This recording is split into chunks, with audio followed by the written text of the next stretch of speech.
Hey everyone, and welcome back for another deep dive with us. It's great to be here. This time, we're going to be talking all about the Dunning-Kruger effect and AI. Yes. And we're really taking a cue here from Mitch Jackson's recent LinkedIn newsletter, where he really kind of hit a nerve, I thought, with a lot of people. Yeah. Talking about how AI could potentially be amplifying this whole Dunning-Kruger effect. And we all know that feeling, right? When you're talking to somebody and they just sound so confident about something. Yeah. But you kind of get the feeling like they just watched a YouTube video or something. And that's it. Right. Like they're an expert now in quantum physics. Exactly. So let's unpack that a little bit here. What is it about this Dunning-Kruger effect that we should be aware of? And how does AI play into all of this? Well, so the Dunning-Kruger effect is really fascinating because it's like a cognitive bias, where people with low competence in a particular area tend to overestimate their own abilities. And it's ironic because the lack of expertise actually prevents them from recognizing their own incompetence. Oh, yeah, for sure. It's like a double whammy. Yeah. They don't know enough to know that they don't know enough. Precisely. Yeah. And on the flip side, what's really interesting is that highly skilled individuals, they often underestimate themselves, thinking that everybody else is just as knowledgeable. Right. And so they sort of fall into that trap of thinking, well, if it's easy for me, it must be easy for everyone else. It's the curse of the expert, I think. Yes. Yeah. So, okay, we have this inherent human tendency to misjudge our own expertise. And then AI comes along. Right. Now, suddenly, you can just ask any question you want. Yeah. And you have an answer. Yeah. You get an immediate answer. And so you can see how this is going to get a little messy potentially, right? Absolutely. Because what happens is AI is making the surface level information so accessible that people get this false sense of mastery. They ask a question, they get this neatly packaged response. It looks really good. It looks good, and they're like, I've got it. Yeah, I'm an expert now. I understand this complex subject now. Right. But, we know it's not that simple. Right. It's not just instant expertise on tap. No. Right. It really requires that deep engagement, that critical thinking, and the willingness to question those assumptions. Yeah. It's about connecting the dots, recognizing the nuances, seeing that bigger picture. And sometimes I think even more importantly, recognizing that you may not be seeing the bigger picture. Exactly. And that's a hard one for humans. It is. So AI can provide information. Right. But it doesn't actually provide knowledge and expertise. Absolutely. And that's a distinction that's really important. Like Mitch was talking about in his newsletter, he brought up some really kind of alarming examples, like people using AI to diagnose themselves medically. Oh, God. Or even to get legal advice. Wow. Or make business decisions. Yeah, that's concerning. Instead of actually consulting the experts. Right.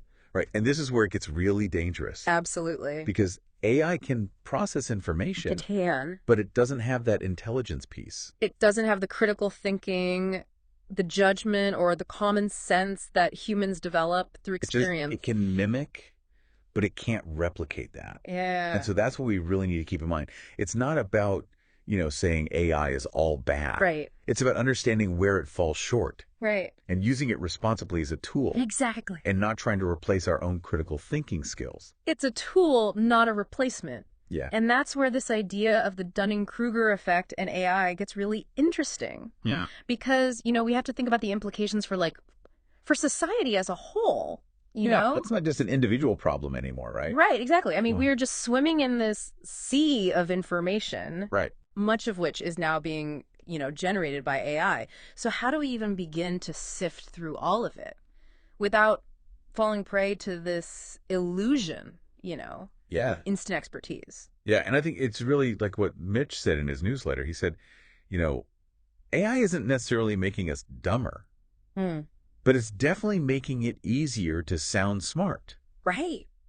And I think that's the part that's really scary. Absolutely. Because if you sound smart, people tend to just believe you more. Yeah, they take your word for it. And it's not just about, the fake news or the conspiracy theories, which are definitely a problem. But it's also like people are relying on this stuff for like life-altering decisions. Right, for major decisions, like, medical diagnoses, legal advice. Medical advice, oh my goodness. Financial planning, like. It's pretty scary when you think about it. It's terrifying. Yeah, like, are we headed for some sort of collective Dunning-Kruger meltdown as a species? Well, let's hope not. Let's hope not. Okay, but how do we prevent that? You're right. Like, what can we actually do? Well, I think it starts with awareness. Okay. We need to be very aware of the limitations of AI, both the technical limitations, but also the ethical ones. Yeah, for sure. It's not a magic solution, and we can't just blindly trust it.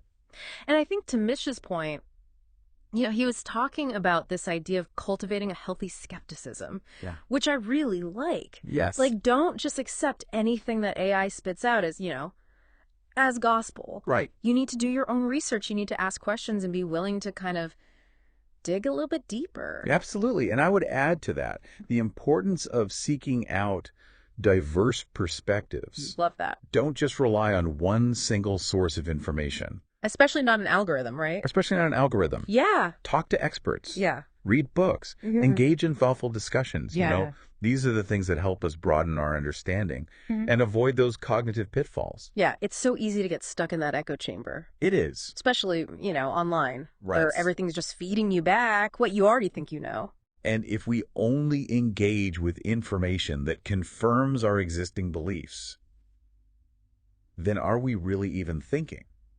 We're not really learning or growing. Right. And it's funny, I was reading an article the other day about how AI is actually being used now to try to combat misinformation. Oh, wow. So they're actually using AI to try to fight. the AI. Yeah, it's like this meta battle of the algorithms or something. That's really fascinating. Yeah, it's like using technology to counteract the downsides of technology. Yeah. But it still comes down to us, right? It does. Like we have to make the choice. Right. We have to decide how we're going to use these tools. Yeah. That's a great example of how it can be used responsibly. Like, AI can help us identify patterns. It can flag suspicious content. It can even provide counter arguments Oh, yeah. to things that are misleading. It's like having a superpowered research assistant. Exactly. Right? It can do all the legwork for us. Gather the data. Right.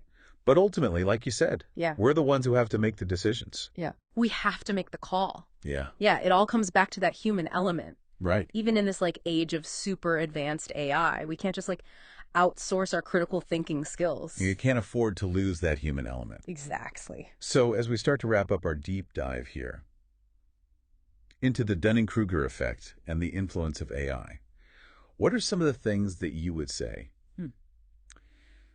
that our listeners should really be thinking about, when they come away from this conversation? Well, I think one of the most important things to remember is that knowledge isn't something that you can just download. Yeah. It's something that you really have to cultivate over time. Right. And AI can definitely be an amazing tool for learning, but it's not a shortcut to expertise.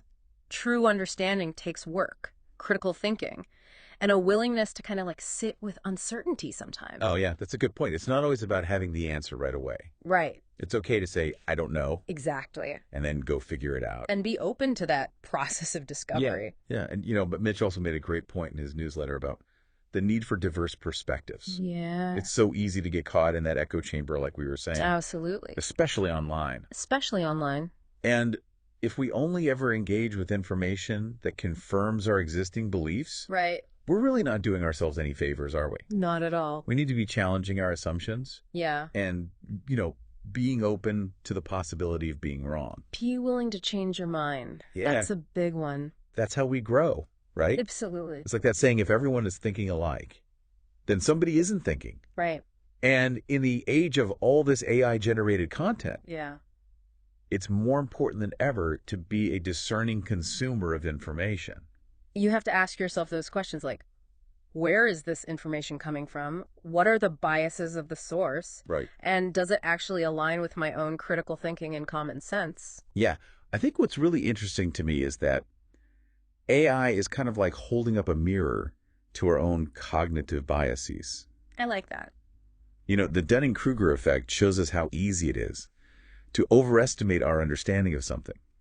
And then AI can either amplify that or help us mitigate it. Right. Depending on how we use it. Depending on how we choose to use it and how aware we are. Right. It all comes down to awareness and intention. So what you're saying is it's not the AI's fault. No, it's a tool. It's how we use it. Exactly. If we're aware of our biases and the limitations of AI, right, we can actually use these tools to expand our knowledge. Yes. And make better decisions. And become better thinkers. But if we're not careful, right, we could end up falling deeper into those cognitive traps. That's the danger. So for everyone listening out there, we'll leave you with this final thought. How can you use this new awareness that you have or the Dunning-Kruger Effect, and how AI might be influencing it. To become a more discerning consumer of information, how can you use AI to enhance your understanding, rather than just replacing it? That's something to think about. Thanks for joining us on this deep dive. We'll catch you next time for another exploration.